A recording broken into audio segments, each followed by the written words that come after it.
Hello, this is Doug Stroud of Performer Apps, where I am an LN Logistics Consultant. Today I would like to discuss cross-docking with direct material supply. First, I would like to kind of give you some definitions of what cross-docking and direct material supply are. So, cross-docking is really a pull system.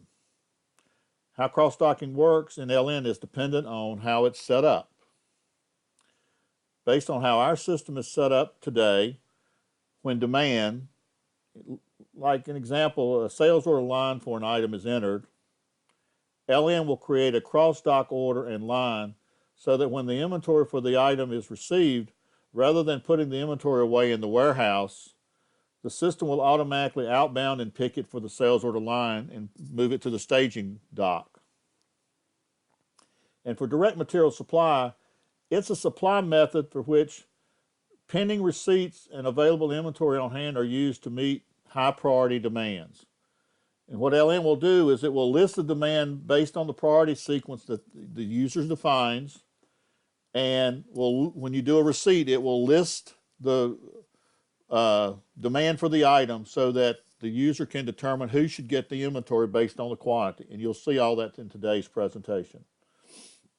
So for today's presentation, I've already done some setup, and so I've already done all my setup for dynamic cross-docking and direct material supply. I've actually created and approved a sales order for my item for a quantity of 10, and then I created and approved a purchase order for the item for a quantity of 30 so that you can see what happens when I have a PO for more than the demand.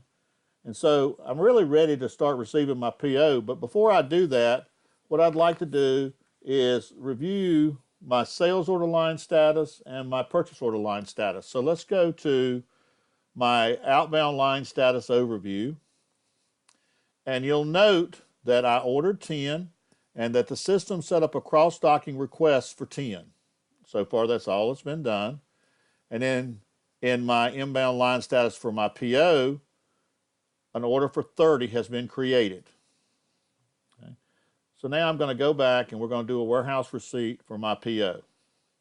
So when you open warehouse receipts, I'm going to do a new. And the way our system is set up, of course, the packing slip is required. And so I'm just going to use the date, the year, month, and day, and a number, okay? And now what I'm going to do is I'm going to add my PO line, and I'm doing it, there are a number of different ways, but this is the way I'm going to do ours. And for my order, for my PO, it's purchase order 94, so I can select it, do a link and close, and say okay, because it tells me I'm receiving it on a different date from when it's due. And as you notice here, it has added my record. So now what I'm going to do is I'm going to confirm my receipt.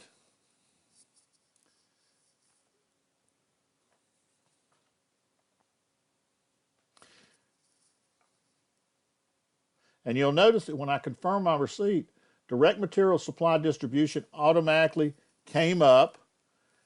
And in that case, I only had a requirement for 10. It said receipt quantity was 30. So there's going to be 20 to be put away, and 10 is going to go to my order. And so what I'm going to do is I'm going to click the process to tell it to process that direct material supply distribution. And you'll notice there were a couple of documents they're going to print, and I'm actually going to show you those.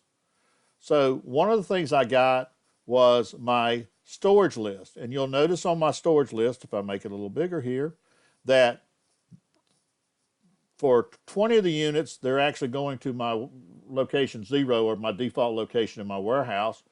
But another 10 is going to the staging.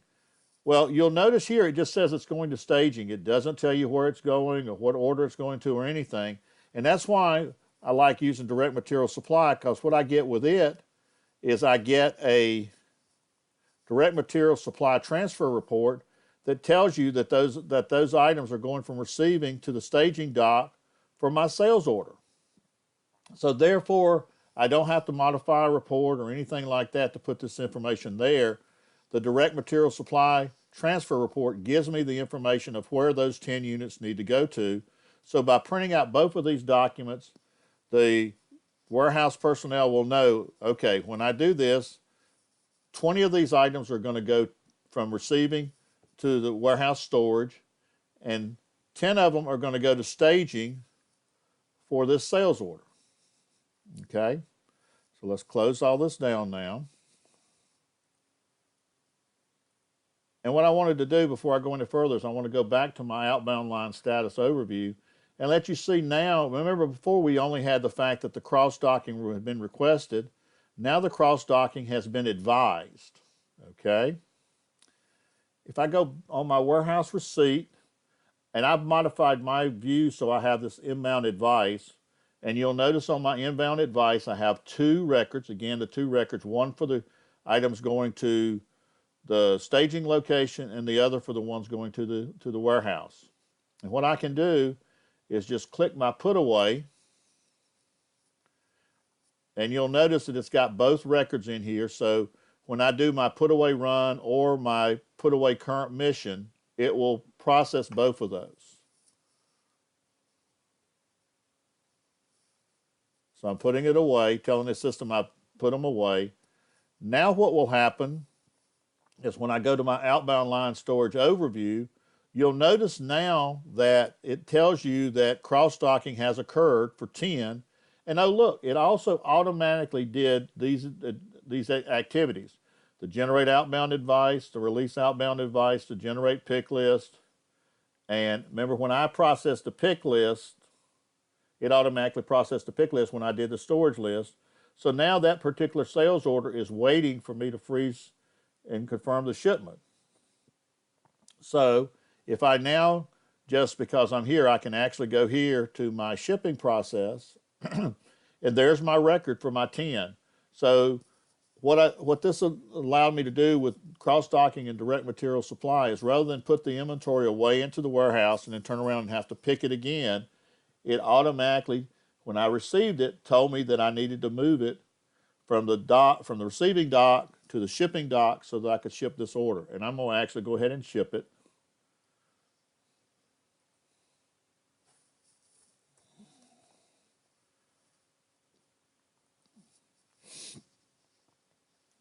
And what we'll get here in a few minutes is we're going to get, because I've got it set up that way, there's my little bill of lading, which is, just a standard little layout. I haven't done anything to it.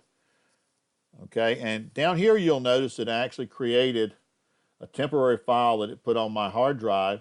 And when I open that for you, that is a customized packing slip so that you can see it there. And notice it has things on it like the planned receipt date that the customer was going to get it.